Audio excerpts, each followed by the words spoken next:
Two households, both alike in dignity, in fair Verona, where we lay our scene.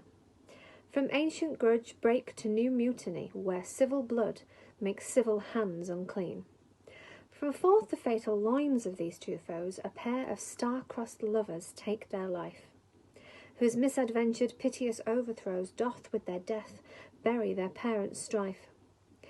The fearful passage of their death-marked love, and the continuance of their parents' rage, which, but their children's end naught could remove, is now the 2 hours' traffic of our stage, the which, if you with patient ears attend, what here shall miss, our toil shall strive to mend. For never was a story of more woe than this of Juliet and her Romeo.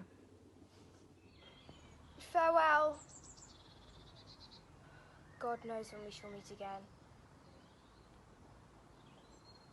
I have a faint, cold fear thrills through my veins that almost freezes up the heat of life. I'll call them back again to comfort me. Nurse?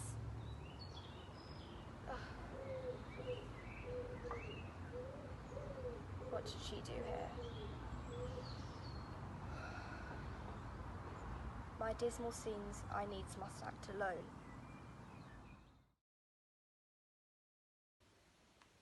In sooth, I know not why I am so sad.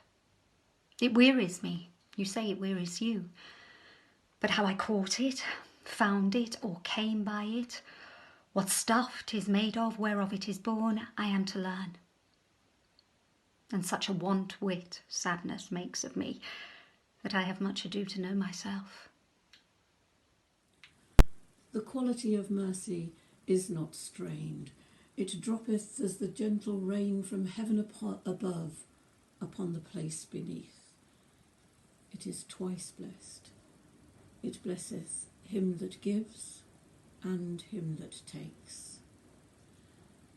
'Tis mightiest in the mightiest. It becomes the throned monarch better than his crown.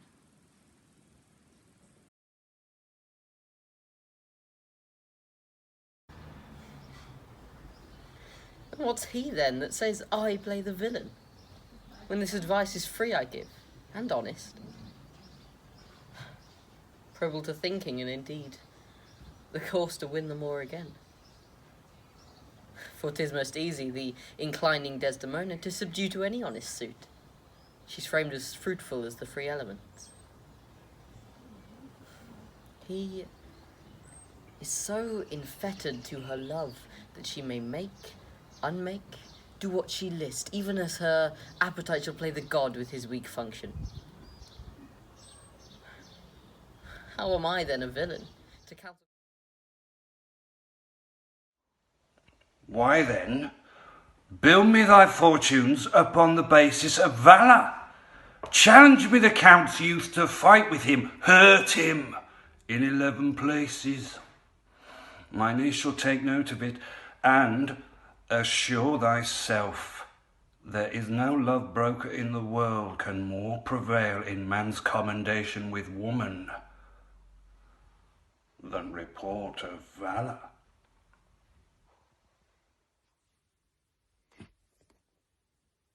If music be the food of love, play on.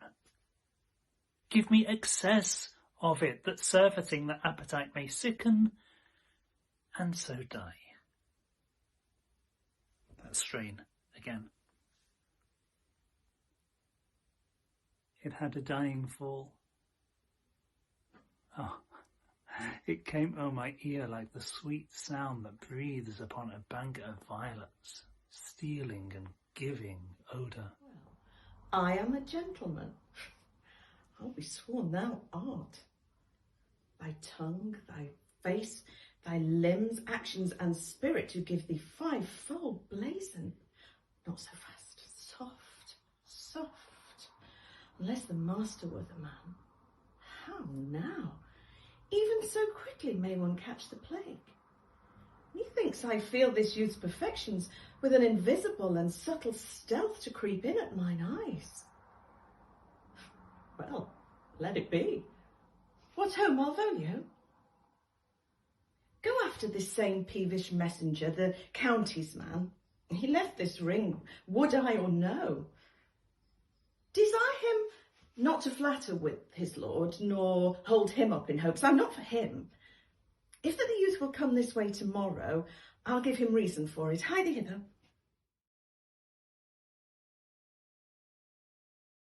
Oh, pardon me, thou bleeding piece of earth, that I am meek and gentle with these butchers. Thou art the ruins of the noblest man that ever lived in the tide of times. Woe to the hand that shed this costly blood. Over thy wounds now do I prophesy, which, like dumb mouths, do ope the ruby lips to beg that voice and utterance up to my tongue. A curse shall light upon the limbs of men. Domestic fury and fierce civil strife shall cumber all the parts of Italy. Blood and destruction shall be so in use, and dreadful objects so familiar, that mothers shall but smile when they behold their infants quartered with the hands of war, all pity choked with custom of fell deeds. And Caesar's spirit, ranging for revenge with Arte by his side, come hot from hell, shall, in these confines with a monarch's voice, cry havoc, and let slip the dogs of war. Friends, Romans, countrymen, lend me your ears. I've come to bury Caesar, not to praise him. The evil that men do lives after them. The good is oft interred with their bones, so let it be with Caesar. The noble Brutus had told you Caesar was ambitious. If that was so, it was a grievous fault.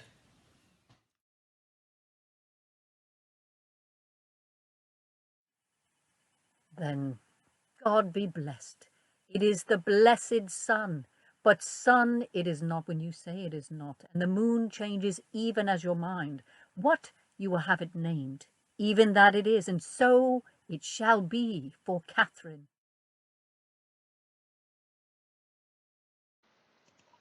Who gives anything to poor Tom, whom the foul fiend has led through fire, through ford and whirlpool, over bog and quagmire, that have laid knives under his pillow, and halters in his pew?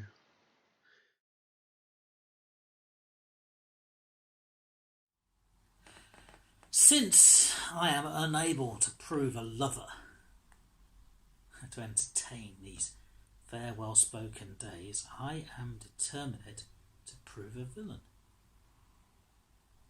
and hate the idle pleasures of these days.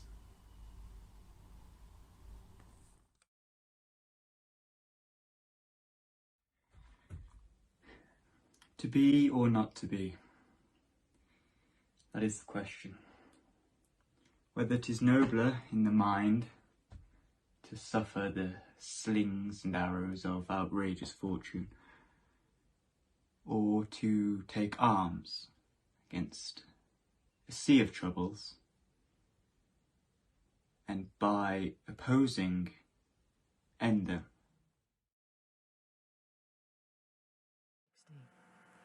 Like as the waves make towards the pebbled shore, so do our minutes hasten to their end, each changing place with that which goes before, in sequent toil all forwards do contend.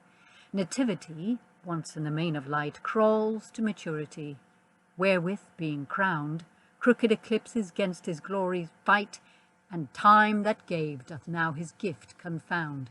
Time doth transfix the flourish set on youth, and delves the parallels in beauty's brow, feeds on the rarities of nature's truth, and nothing stands but for his scythe to mow. And yet to times in hope my verse shall stand, praising thy worth despite his cruel hand.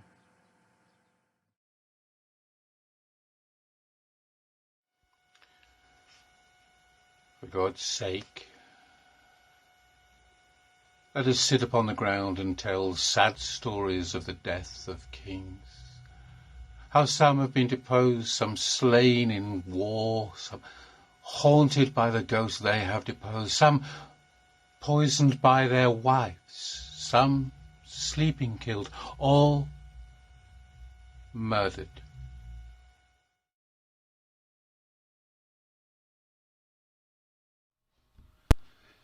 This royal throne of kings, this sceptred isle, this earth of majesty, this seat of Mars, this other Eden, demi-paradise, this fortress built by nature for herself against infection and the hand of war, this happy breed of men, this little world, this precious stone set in a silver sea which serves it in the office of a wall, or of a moat defensive to a house against the envy of less happier lands.